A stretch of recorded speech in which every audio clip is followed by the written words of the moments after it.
Welcome to You're Not Alone, the podcast that brings you real stories of strength, hope, and resilience. Our guests are real people, just like you, who have faced losses, anxieties, and life obstacles, but emerged stronger. Today's guest is Sharon Burstein. She was fired for balancing motherhood and career, but turned adversity into success, launching multiple businesses and inspiring countless lives. Get ready to learn how to transform challenges into opportunities and step boldly into your potential. Let's dive in. My name is Victoria Vita. I'm a mindset mentor, Reiki master, and a sound healer. I'm also the CEO and founder of Self Awesomeness and the host of this podcast. And today's guest is Sharon Burstein, an award-winning author and a speaker who has trained and spoken to thousands of people of all ages, building their confidence to achieve more success in life. She began her path to leadership and entrepreneur at the age of 15, and she never stopped moving forward. It's an honor to have you, Sharon, today on my podcast. And I love your energy. I love your experience because it is contagious. And I met Sharon back in April, and I had a pleasure of being a participant on her retreat in July, where she united so many different women with different experiences, and she inspired us to pursue our dreams. And I still feel that motivation in me. Thank you, Sharon, again. And I know that your path wasn't easy, and you had to take some bold steps to achieve your dreams. And as you said in your book, Life Snacks for Women, yes, I will read it. It's a quote. When is the last time you felt bold in every part of your life, in every way? Your mind, body, and soul. Be bold, be brave, be wonderful, incredible you. Sometimes we all need to be a bit bolder in our actions than we feel. There are times when you need to stand up and speak out. Find your voice and be bold. Sometimes when you are bold, you are being brave, and that takes courage. Sharon, can you share your story, how being bold, taking that step led you to where you are right now, and it helped you to achieve your dreams? Wow. Well, first of all, thank you, Victoria, for having me on this wonderful podcast. I'm so delighted that we connected in April, that you came to Uniquely You, putting women first, the power of possible. It was an amazing weekend of It women. was amazing. Yes. And we're looking forward to 225 for our dates in July, the last weekend of July as well. And looking forward to having you with us and bringing you. and sharing your expertise and great energy. You know, life is a great adventure. Mhm. And you sometimes have to step out of your comfort zone to take bold steps at all ages, from when you're a child. And honestly, they never stop. But first of all, it's believing in you. And sometimes, I think when we all take risks, we're uncertain. But you have to try, because you'll never know how much you can accomplish unless you try it. So people say, oh, I'm a little scared. And it's like, you're only scared because you've never tried it. Mm-hmm. But what happens if you try something and you succeed? So if you succeed, you're not going to be afraid of it anymore because you've already done it. And if you fail, use it as a learning step and saying, okay, that didn't quite work out the way I wanted it to. Mm-hmm. What do I need to do to adjust? Mm-hmm. And try it again or try it a different way. So, you can either live life or watch life. I choose to live life. Mm-hmm. My parents growing up, I did not grow up with a really supportive family at all. I was always outgoing. I always wanted to do things. My parents liked sitting on the sidelines. As an example, we would go to drive to Mount Snow from our home into Vermont. They had beautiful ski slopes, of course, an outdoor pool where everybody in the winter would swim and everything. We would go to have hot chocolate. I wanted to swim and I wanted to ski, and it'd be like, oh, no, that would be way too much. It would be like, so why are we here? Mm-hmm. That's just an example of watching people. And my parents, like, it's like you have, just think of yourself as an athlete or something. You can watch the athletes and be in the Mm-hmm. state and be in the stands, or you can aspire to be that person. Yes. So, life is about choice, and the choices we make, good and bad. And sometimes if you don't like something in your life, then you have to figure out what it is you want and go for Mm-hmm. it. It's Mm-hmm. really that simple.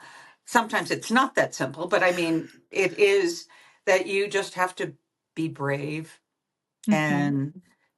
and do it. I mean, when I look at my life and all the things that I've accomplished, it's not one brave move. It's a series of brave moves. Starting, with, probably at 10 years old when I sold potholders. That's Oh, probably wow. when we were going to Florida. And of course, I wanted money to spend. And, when you're turning 10 years old, you don't have a lot. I was going to spend my 10th birthday in Florida. Oh. So, I had a very limited allowance. And, my father said, you know, uh, whatever you want to do. Mm-hmm. So I learned how to make pot holders on my little loom and went ringing doorbells selling pot Oh, holders. wow. And I made a sizable amount of money and, did all sorts of patterns. Somebody would say, oh, those are really nice, but my kitchen is really blue, green, and white or yellow or whatever. And Mm-hmm. so you don't have those colors. So I'd go back to the store, get some things. I learned a lot of things too. And I would ring back on that doorbell. And if it's you, say, hello, Miss Vita. This is, Sharon Rick. I don't know if you remember me and my pot holders. You told me your kitchen was, blue, Oh, green, and this is yellow. amazing. How would would any of these 3 or 4 pot holders work for Mm-hmm. you? Oh, Now you're wow. not, inevitably then somebody would buy them because, now you have listened The to the color. customer and you have customized for them. So I Mm-hmm. started learning those types of things, listening to people early on.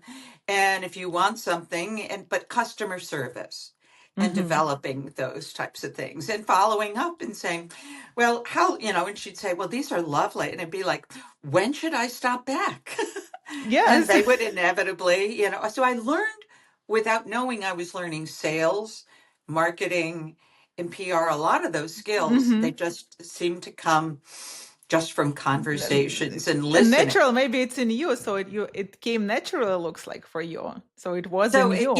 it did. And, I just, it's like when my parents told me I wasn't going to college because they couldn't afford it. And I said, well, that's not going to work.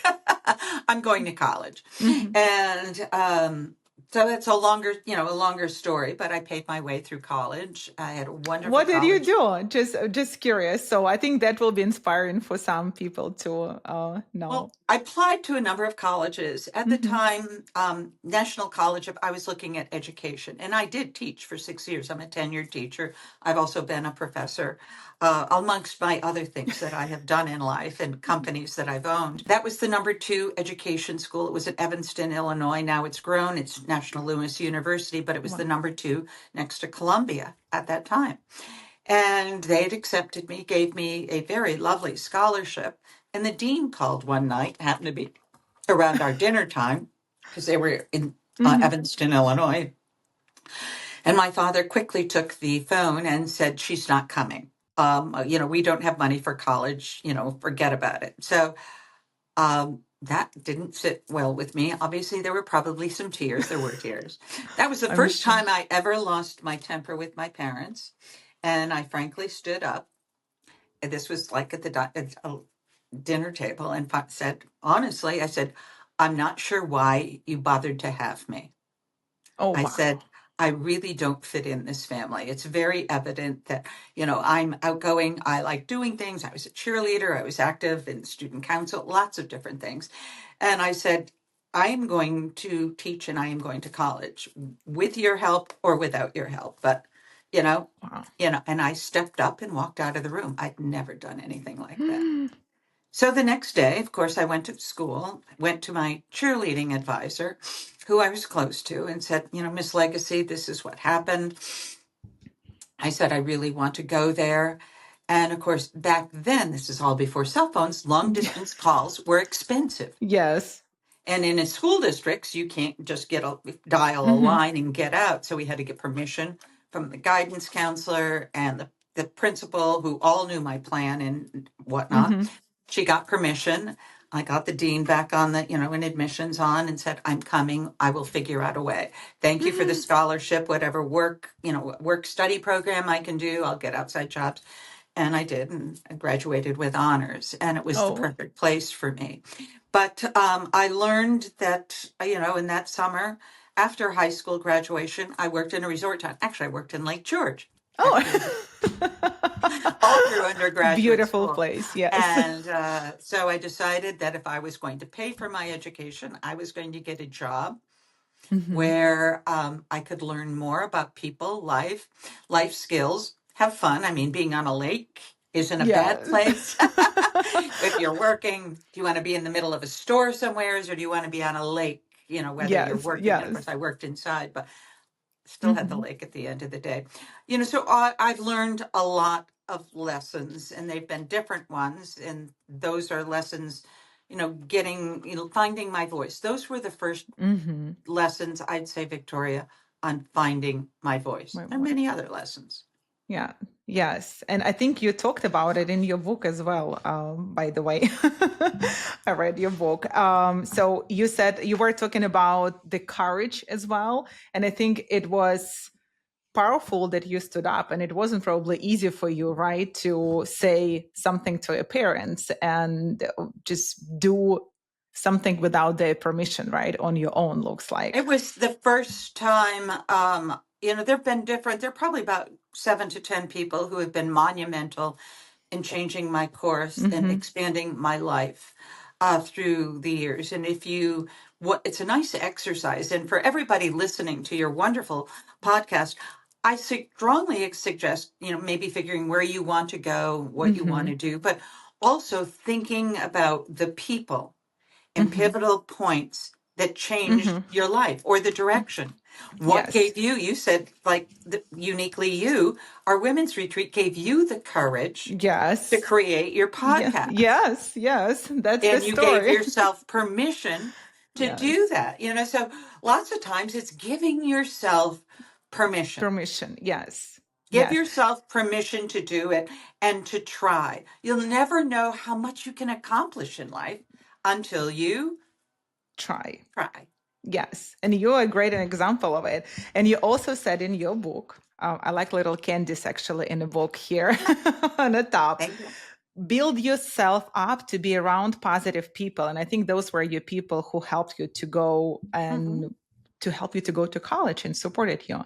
If you see elements that you would like to have in your life, weave them into your life tapestry. It will add greater depth and expand the person you are.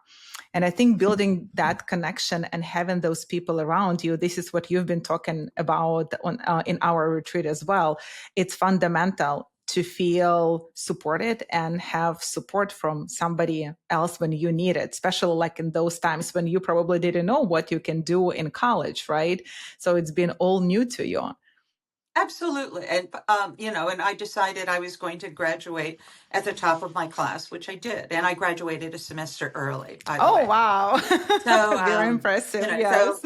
that was very fun. But, you have to give yourself, again, permission to try. But life tapestry. Sometimes I've had people say, oh, I want to be just like you. And it's like, no, you don't. I'm sure people have said the same to you. Yes. And I want to be just like you. And it's like, no, you don't. There are threads that you see in what I do, maybe how I relate to people or what I do that you like and Mm-hmm. admire. You don't need my life. There's a lot of back before it as well. So what you want is take those threads, weave them into your own life. So Mm-hmm. take some from me, take some from you, Mm-hmm. from different people, and give yourself permission to weave those elements, how somebody walks, speaks, dress, what they do, how they've solved problems. Weave them into your own tapestry because each of us is unique. None of us is the same. And Yes. so I can't copy you. You can't copy me. And there's nobody in the universe who looks, acts, and has the exact Yeah. experiences as any of us. As any, yeah, I agree. Yes. So when you open up your life tapestry and you think back, I do this because so and so inspired me to try and Mm-hmm. do this, or I did this, and I did that. So I mean, there are lots of things through every Mm-hmm. aspect of our life, but there are people who change your life. So I'm all about changing lives and building futures. But there are, like, much as I've done that, there have been people who have changed my life Mm-hmm. as I've built my own future, and it doesn't end. Yes. Yes. It's just like you take it to the next level. I mean, the Life Snacks books, thank you for Mm-hmm. talking about Life Snacks for Women and Life Snacks. Life Snacks for Students is in final edit. Oh, So perfect. Students I'm needed. hoping. So that's fun. We're doing one also for nurses, and Oh, we're wow. doing one for parents. So those are also in the Nice. midst. And of course, then I have Leadership Summit America. Mm-hmm. I do have Leadership Summit America, my leadership event, but also What's Your Leadership Image, my more long form book, and two more coming out. So, that's great. And of course, I think you also know I have a magazine. So Yes. this is the Lake current George. Lake George Living magazine.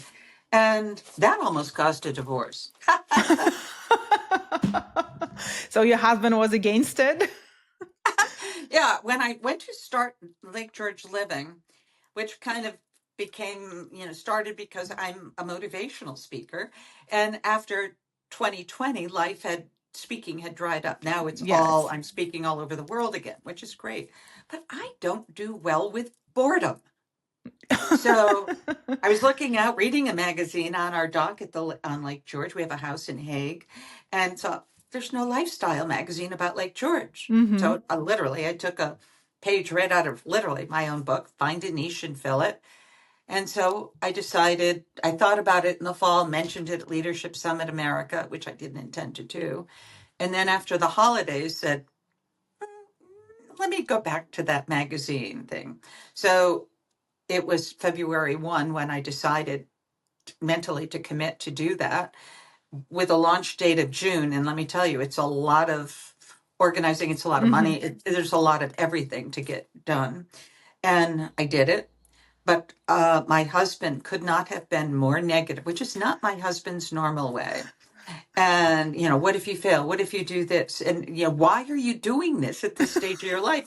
You write, you speak, you've got events. Why do you need a magazine? And it's like, because I want one and because it's Mm-hmm. needed. Yes. And literally, I walked out of a restaurant one night. He was just very negative. I walked 4 miles home. Oh my goodness. And just said, that's it.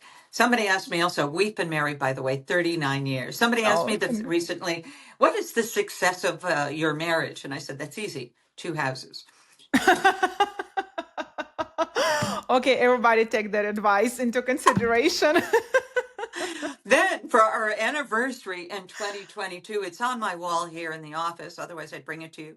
For one of my anniversary gifts, he framed the cover of the magazine with this nice inscription. And it was like, go figure. Now, of course, he's a big fan and takes a lot of pride when people compliment because it has become a mainstay on Lake George. And it's Yeah. been a fun way to connect people. We just shot the cover for the next month's magazine last evening, and it's fun. But life is a great adventure. It's a Yes. journey.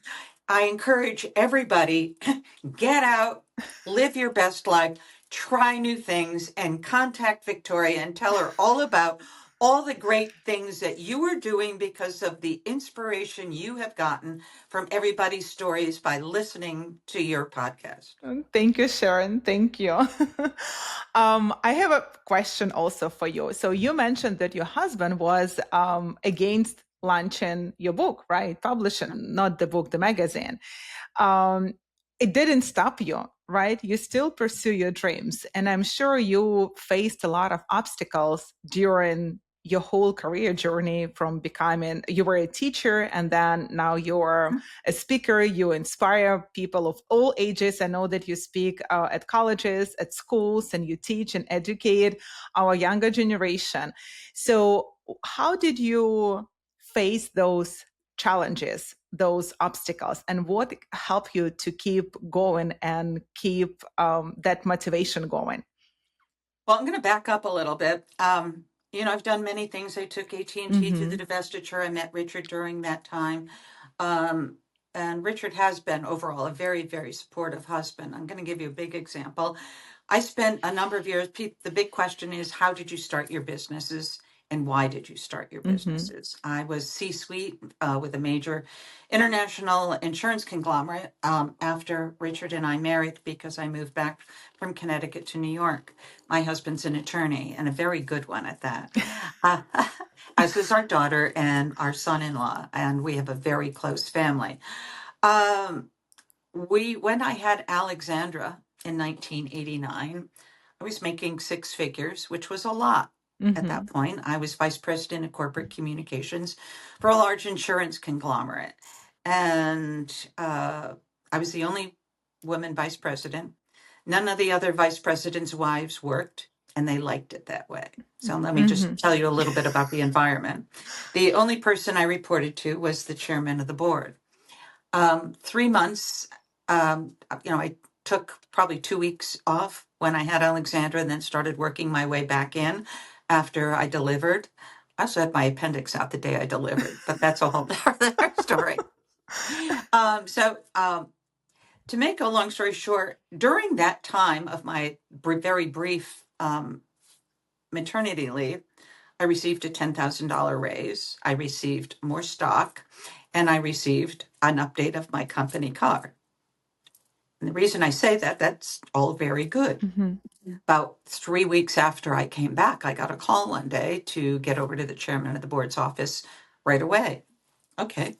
So I get over, and Albert says, Sharon, we need to chat. He said, how is Alexandra? I said, oh, she's doing great. And he said, you're officially fired. I thought he was joking. I said, excuse me, Albert? And he said, a woman's place is in the home. Oh, wow. He said, I said, we have other women who work in this company who have kids. He said, not at the level that you are and the number of hours that you put in and have done a very good job, but you're fired because you now have a child. Oh, my goodness. And, speechless, you think? Yes. I made it that night to a company event. I said, Albert, can't we sit down maybe in a couple of days and maybe chat about this? He's also a very volatile person. So thinking, maybe something went wrong with him, and I just happened to be the next person he was going to call, and poof. So we met, and he said, no, you can start your own company. I'll be your best client. Anyhow, that didn't happen. I kind of kept getting forced out. Meanwhile, I started my own. My phone started ringing for PR, and I started doing that. Here's the scoop. So then I got served papers. One of my staff actually wanted a couple of awards that I had actually paid for. And that was the last straw. And I looked at Richard, and Richard had said before, do you want to sue? And I said, no, I don't want to do that. When somebody sued for awards, and he wanted a copy of my files, I had two administratives. I didn't even know how to use a computer at that time. And I said, no. So we filed for sexual discrimination. Of course, yeah. It was 6 years coming in to trial. The good thing is, with 3-week trial, the interesting thing is Albert did not lie on the stand. Albert, when they asked, why did you fire Sharon? He said, a woman's place is in the home. Oh my gosh. A couple of weeks after the trial, but the verdict was in my favor. Judge, I ran into the judge a few weeks later at a restaurant. He kind of grabbed my arm and he said, weren't you in my courtroom? And I said, yes, Your Honor. He said, I couldn't believe that he really said Yes. that, and he said He that admitted. Yes. and whatnot. So, but he got his own justice. He actually absconded with a lot of the United Way Fund and a lot of other things. Mm. Actually, he ended his life spending his last years in prison. So sometimes people get their just rewards. Yes. Yeah. Lessons learned. So, yes, was that a bad part? That, by the way, because he then went bankrupt, that trial lasted 18 years. Oh my goodness, 18 years. 18 years, because a lot of my settlement through the different entities, they tried to get different things back. It went on and on and on. And I must say, Richard was hugely, hugely supportive. At that point, I started developing not only my public relations and media Mm-hmm. companies, which became very successful. I launched a manufacturing company. I have 5 patents. I have a lot Wow. of things. So bottom line is, my life was hell for Mm-hmm. a number of years. Now, mind you, I had an infant. There were times that I was Yes. so uptight that I would just let Richard hold her and whatnot, because you don't want those vibes going. You're a mother Mm-hmm. to your Mm-hmm. child. Yeah. Would I have what I have today? Would I have Mm. done Yeah. what I have done had that situation not happened? The answer is I don't think so, because Yeah. after that happened, whether I liked it or not, I now had an office and I now had clients, which I wasn't looking. None of them were Albert, but and this started growing, and I already had a very large reputation in public relations Mm-hmm. in a very large area. So when I look at it, it actually started. That situation is devastating. Mm-hmm. It made me a lot stronger, Mm-hmm. although it was hard. And I never would have launched probably my own companies, let alone multiple companies, signature events, writing books, speaking. But it was interesting because it took me, Victoria, until the second Uniquely You, Mm-hmm. which is when I first shared that story. Now, you have to understand, this happened in 1989. Yes. Second Uniquely You was 2018, almost Yeah. 20 years in. Yeah. 29, Wow. what is that? Almost 30 years later. Yes. Oh my goodness. I didn't even share, Wow. because I figured it wasn't a story that anybody needed to hear. Oh, And people do everybody need to hear said, this. they Yeah. said yes, and at this time, I mean, for everybody listening there here, whether you're a whether whatever your gender is, Mm-hmm. find the courage, find your voice, and be the person you are. Don't let somebody determine for you Yes. what you should and should not be doing in those lines. It's not right, but it ultimately it gave me a lot of strength. And I Mm-hmm. tell you, our daughter is a very strong, independent woman, and I am a very strong, independent woman. And so different life events, they don't Yes. take things away for me, and I think for everybody out there. Mm-hmm. Let those be stepping stones that grow you and Yes. help propel you forward. In life, you can stand still or you can move Mm-hmm. forward. The key is never going back. You can Yes. sidestep, you can halt, Yes. you can take a pause, but then Mm-hmm. it's just figuring out where you're going. Mm-hmm. Where to go next. So I guess sometimes those people, those obstacles that we face lead us to something way better than we could have achieved if that didn't Absolutely. happen. Yes. Obstacles can become springboards to greater success. Yeah, I love it. Yeah. And that's about what I would say. I mean, and find people who are positive. So Mm-hmm. it's often been said that your net worth is equated to the 5 people that you spend time with. Now, if you're already at the top of the group and everybody else is below you, you're not going to learn a lot. So Mm-hmm. sometimes, and I talk about this a lot, you need to, Yes. I say, jump out of your fishbowl. Go find a new fishbowl with bigger fish.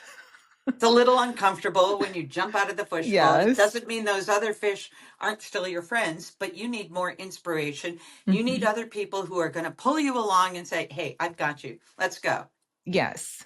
Yes. And, that's when you grow. In growing, it's not always comfortable at first, but then you kind of grow Yes. grow into it. Sometimes, it could be even as simple as a new hairstyle or something, or a new style that you're wearing, or just something. But look at them as growing experiences, and find other people who will build you up and have positivity. Because if you're around a lot of negative Nellies, or No, no. people who are going to bring you down and say, oh, you can't do that. And, the thing is, here's the thing, Victoria, as kids, we're always championing our kids. You can do it. You Yes, can do it. yes. Ride that bike, fall down. Oh, come on, get up. You'll get Mm-hmm. this. Same thing with babies. They fall down. When they fall Yes. down, when they're starting to walk, do you ever look at them and say, oh, you're a Oh, loser? oh, a loser, You're yeah. a loser. You fell down. No, you're looking, championing that one step, two step, and all of those things. However, as people get older, lots of times people start diminishing those things. Oh, why do you want to do that? Who thinks you can do that? Do Mm-hmm. you know how much money that's going to take to try and Yes. do that? Rather than saying, okay, try. So when Mm-hmm. you're around those people, by the way, half the time those people are saying those things because on the side, they're really envious of what you've Yes. achieved, and they want to be doing what you're doing, or Yes. what you're looking to achieve. So a lot of that can come from envy and not having Mm-hmm. their own courage. So focus Yes. on you, but also then learn to be a mentor to people behind you. Yes. And this is what you say in your book about the courage, right? You will discover that courage is contagious. When you have confidence and courage, others will follow you. Have the courage to listen to and follow your heart. And I think this is very beautiful. Yes. Just be a mentor, be a teacher, and at the same time jump to a different fish bowl and meet other fishes I and mean, learn from somebody was them. believing in you before you may have believed in yourself. Yes. Yes. Yeah, that's When true. somebody said, "Oh, you've got this," and you go, "I don't know, that's a stretch, that's a reach," and somebody said, "No, this is what you Yes. need to be doing." Yes. And then Yeah. finally you say, "Yeah," or you're around enough people saying, "Okay, You I've can. got the support of people that are going to be with me every Yes. step of the way. They're going to champion me, and they're going to help me grow and expand and try." So everybody out there, keep trying, keep Hmm. building, find mentors who can help you. By the way, there are always people who believed in ourselves before we believed in ourselves on things. So Yes. be that inspiration to those behind you. Hmm. Yes. And you're a great inspiration too. So your story is amazing and beautiful. And it shows that courage that not a lot of women probably were able to take, especially back then. Right. And I know that a lot of women, they are afraid to speak up even these days about what happened about discrimination. So I think that story is very powerful. And thank you for sharing it with us. And we all could see that it led to a better life, right? A better journey for you. And you're able to share that experience, that power, that resilience as well, to achieve and pursue your dreams, no matter what obstacles you may face during your challenge. Um, Sharon, thank you so much for being on today's podcast. Could you please share the final encouragement messages or your legacy message with the listeners? Oh, life is about changing lives and building futures. But my advice is to set yourself up to be around positive people, observe the great qualities that you see in them, bring them into your lives. But I'll leave you with the 10 most positive words in the world. Would you like to know what they are? Of course, we do. They're really hard, but I'm going to share them with you. If it is to be, it is up to me. Meaning it's nobody can do your push-ups for it's you. The only person who can affect change is you. yeah. Thank you. It's beautiful. Uh, It's Thank you very much. Thank you for sharing your story and thank you for being on today's podcast. You can find Sharon's information below this episode. And I wish you the best of luck. And I hope to see you next year in July at Absolutely. Uniquely You. And please don't forget to subscribe so you don't miss another powerful and inspiring story. And remember, no matter how tough things get, you are not alone.